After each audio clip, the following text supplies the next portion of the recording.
What's going on, everybody? It's your boy C4 here, and today, giving you my Eagles grades after a fantastic opening day victory over the Cleveland Browns, 29-10. Wow. Yeah, this video's coming out real late. It's like 11 o'clock my time when I'm recording this. I'm probably just gonna fucking upload it right away. I don't know if I'm gonna wait to upload it on Monday. Not exactly sure, but whenever you guys are seeing this is probably gonna be almost the norm. Most times with the Eagles playing this year, I'm going to be out on Sundays, so I'm not, right in front of all my recording shit. There may be the occasional time that I'm not going to go out, and I'll be able to have these videos up right after the game.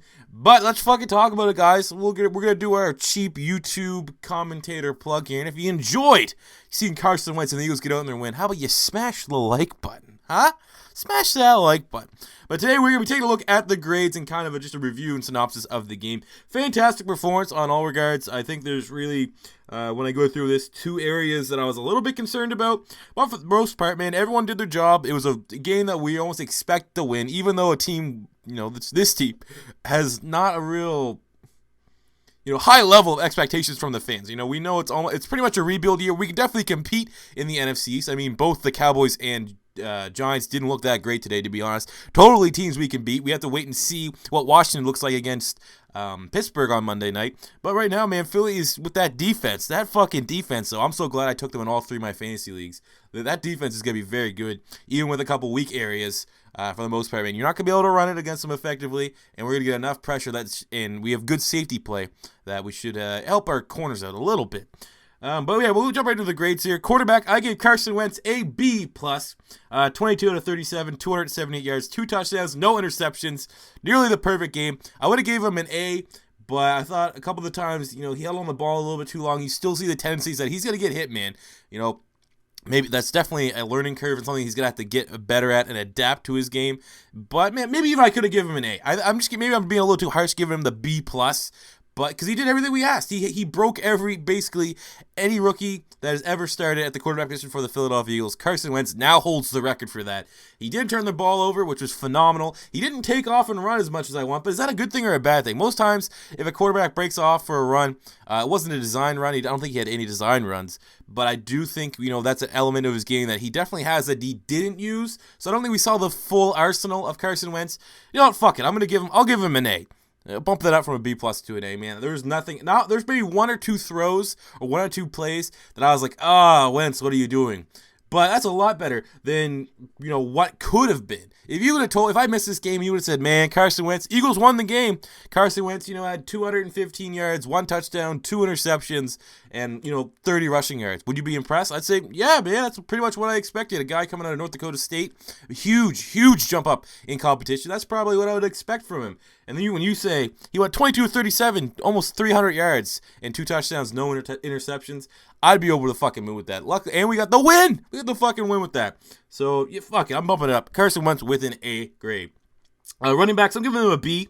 No turnovers, which was awesome. Ryan Mathews sometimes is prone to fumbles.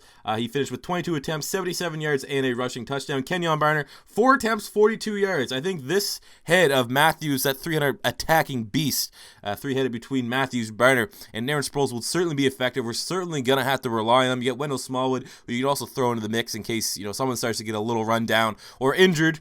I think our running backs is going to be looking all right. It's too early to say, because Lane Johnson has yet to get suspended, or if he will get suspended, let's be honest, he's getting fucking suspended. But running backs, I'll give him a B. Wide receivers, B+. Jordan Mathews had a big-time game, 7 receptions, 114 yards, and a touchdown. Zach Ertz, 6 receptions, 58 yards, acted as the safety net, made a lot of third-down conversions, helped Carson Wentz out, did exactly the job he needed to do. And Nelson Agholor, 4 receptions, 57 yards, and a touchdown. That was a great touchdown grab from Agholor. You still saw some drops. Not exactly sure. Actually, I don't think Agholor might have dropped. I think I saw Sproles had a couple drops. And I think Mathews might have had 1 or 2 drops. But I'll fucking take that, man. If they can have 1 or 2 drops, and those weren't big drops. They weren't wide open. That would be a touchdown drops. They were, first, second down drops. That would have been minimal gains. You still want to see that get out of their game. But for the most part, you can't be too upset with how our wide receivers performed. Agholor showing a little bit signs of life. Maybe DGB could have got involved a little bit more, especially with that size mismatch against some pretty small corners in that Cleveland Browns secondary. But it is what it is. I'll take the huge stat line for Jordan Mathews in the victory. So B+ for the wide receivers. Offensive line get a B+ as well. They only gave up 2 sacks for Carson Wentz. They made some decent holes for the running game. Like I said, with my grade for the running backs, it's going to be interesting to see what they perform like without Lane Johnson. We could maybe lose Lane next week. That suspension sounds like the B sample could be all in by next week. So, I mean, that's going to be a fucking shitty loss. But offensive line today against Cleveland Browns, B+. Defensive line, I'll give them an A. They got the safety. Fletcher Cox had a sack. Barwin had a sack. Brandon Graham had a sack and a forced fumble. Vinny Curry had a bit of a knock, so I wasn't expecting too much out of him. So defensive line did everything they wanted. I think, they gave up a little more rushing yards than I thought. Crowell had 60-some yards and a touchdown. But for the most part, defensive line did their job. They did exactly what they needed to do, so I'm giving them an A. They got pressure. Maybe a couple more sacks would have been nice, but with a scrambling quarterback like RG3, he can avoid a lot of sacks. Realistically, we probably had a sack or 2 more if RG3 wasn't so goddamn elusive. Linebackers, I'm giving them a B. Nigel Bradham led the team in tackles with 5. Hicks had 4 tackles. I think they could have done a little bit better sometimes with Duke Johnson. I thought over the middle. Duke Johnson, that's, it's easier said than done to cover Duke Johnson. He's one of the best receiving backs in the NFL. But the linebackers, they did the job. Nothing stood out really, but nothing was glaringly bad. So I think a B is appropriate grade.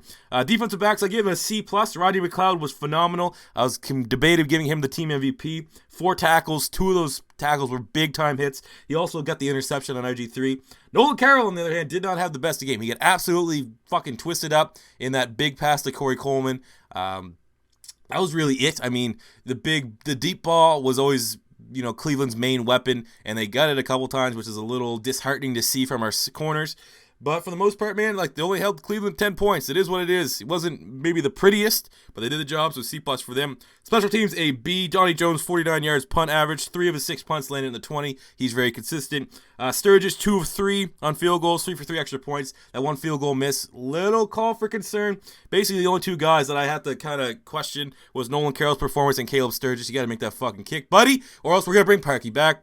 But overall, man, B+ grade for the Eagles in this victory over the Cleveland Browns. My MVP was obviously going to be Carson Wentz. Phenomenal performance. Let me know what you guys think about Carson Wentz's performance and the Eagles going forward. Do you think they can actually have a chance of making the playoffs this year? Who knows? But that does it for me here today, guys. Smash that like button. Subscribe if you're new. And until next time, it's your boy C4 saying peace out.